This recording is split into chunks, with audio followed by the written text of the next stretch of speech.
A presidente Dilma começou a semana em reunião com ministros em pleno Dia dos Pais. O encontro, que seria hoje de manhã, foi antecipado para domingo à noite. Na quinta-feira, o governo perdeu mais uma batalha na guerra pela redução das contas. A Câmara Federal aprovou em primeiro turno a PEC, que aumenta o gasto do governo com salários de advogado-geral da União e procuradores estaduais. A proposta vincula esses rendimentos a até 90,25% dos salários dos ministros do Supremo Tribunal Federal. A estimativa do governo é de que a PEC cause um rombo no orçamento anual. Sabe quanto vai custar para o país se forem aprovadas essas PECs? 9 bilhões e 800 milhões. A proposta ainda deve ser aprovada em segundo turno na Câmara antes de ir ao Senado. Em todo caso, a preocupação da presidente Dilma é grande, já que o governo se esforça para reduzir gastos e equilibrar as contas. Dilma tem feito sucessivas reuniões com ministros da coordenação política e, neste domingo, ela fez uma nova convocação de parte da equipe. O ministro da Comunicação Social, Edinho Silva, falou a jornalistas logo depois do encontro de ontem e ressaltou a unidade do governo.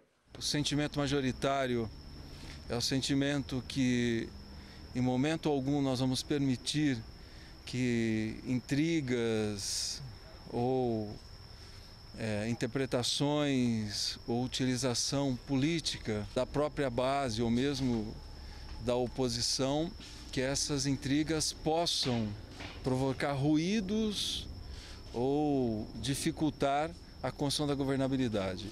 Ele ainda admitiu que o governo passa, sim, por dificuldades.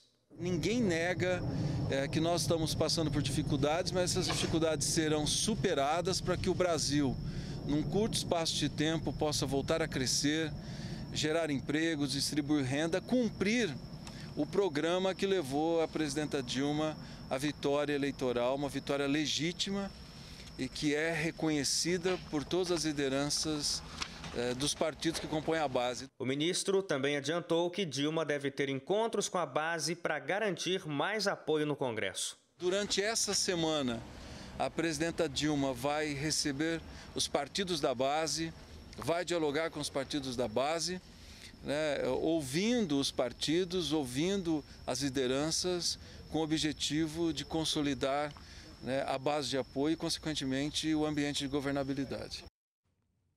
Bom, e aqui no estúdio eu estou recebendo, já apresentei para você, o William Retamiro, ele é economista. William, muito obrigado pela sua presença de novo aqui no Jornal do Novo Tempo. Boa noite. Boa noite, eu que agradeço.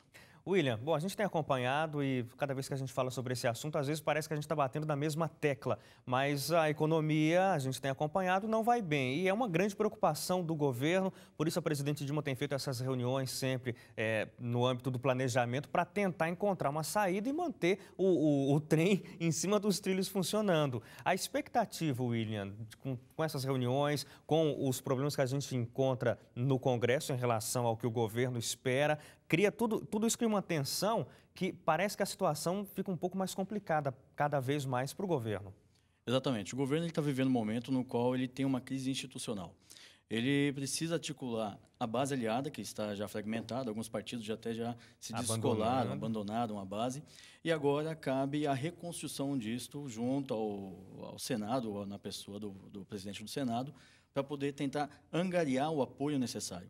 E toda essa situação política, ela gera uma instabilidade, uma desconfiança e a insegurança. E com isso a economia, por mais que ela apresente alguns sinais positivos, embora tenhamos visto aí alguns crescentes investimentos de empresas, ainda causa insegurança no aspecto político. E isso tudo reflete na economia, questões de câmbio e tudo mais que for necessário decorrente dos gestores públicos. William, você consegue explicar para a gente, para o telespectador, para a gente entender bem direitinho, qual que é a relação dessa crise política institucional que a gente está vivendo, política não, institucional, com a fuga de dinheiro, a fuga de investimentos no país? A palavra desconfiança, acho que ela resume bem isso. Se o investidor ele não tem confiança de que ele terá o retorno adequado, dificilmente ele vai investir ou então ele vai buscar países locais que lhe dê essa garantia. Mas essa nossa taxa de juros extremamente alta no Brasil, passando dos 14%, não é um atrativo para o investidor externo? Sim, é um atrativo em relação a que é a maior taxa de juros do mundo. Porém, tem outras situações. Se o Federal Reserve, Banco Central Americano, resolver subir um pouco, a economia americana ela dá uma segurança maior para os investidores. Então, por menor que seja, ainda que seja menor a rentabilidade, a segurança fala muito mais forte nesse momento. A segurança de que o investimento vai ter retorno, é essa a segurança que você disse? Exatamente. Para o investidor estrangeiro. Exato.